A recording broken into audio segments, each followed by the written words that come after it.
I never met an African until I went to this London Missionary Society conference in '46, and I was then 24.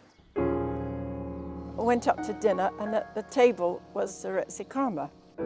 Seretse was the inheritor as chief of the tribe, the Nkosi, which is like a king. We became very good friends, and I used to go up every Saturday night.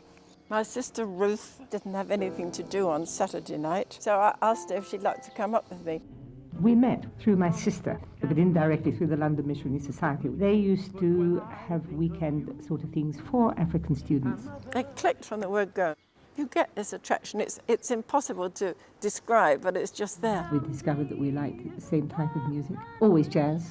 People like the Ink Spots. Of course, Ella Fitzgerald. It was amazing how they had so much in common with such different backgrounds. In those days, the racial situation in London was not very good, and white and black did not go out together, especially a white girl with a black man. We were very much in love. We knew that we were going to upset our immediate families, but then at the same time, we didn't want to live apart. I think she was very brave, and so was he. His father had died when he was very young, and he was brought up by his uncle Sekedi. He was very much against the marriage, and he thought it would be letting the tribe down, and you couldn't have a chief with a white bride.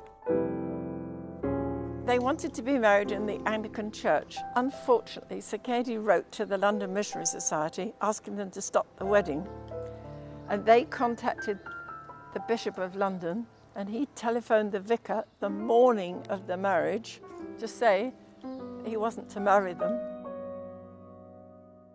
So that was a Saturday. On Monday morning, Seretse went to a registry office, bought a special license, and then the Wednesday morning at 9 o'clock, they arranged to get married. We were stubborn, but other people were equally stubborn in their attitude by trying to prevent us. It was discussed in Parliament. Churchill said that they were a very brave couple, even though he didn't approve of the marriage. The British government sent out a team to look into the suitability of Seretse to be the chief. Coming in from Bechuanaland, Seretse Khama, 27-year-old chief designate of the Bamangwato tribe.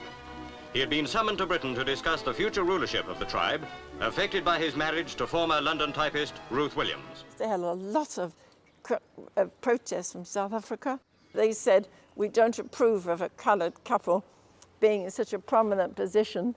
So the British government exiled Seretse, even though the committee that went out there couldn't find anything wrong with the marriage. Had we not had the aggro, it would have been better. But I think just the fact that people were trying to separate us, even after we were married, they were still trying to separate us. Somebody described it one time as trying to split the atom. It was news all over the world. I just couldn't believe that it was me and my family and Ruth and that we were living through this.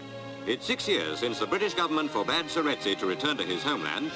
Now he has renounced the chieftaincy forever, and at last the ban is lifted.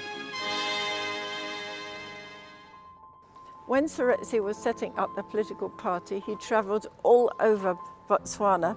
One of these times the car broke down, so of course Ruth had been in the WAF. She'd had 3 months training in car maintenance, so she got out and fixed the car.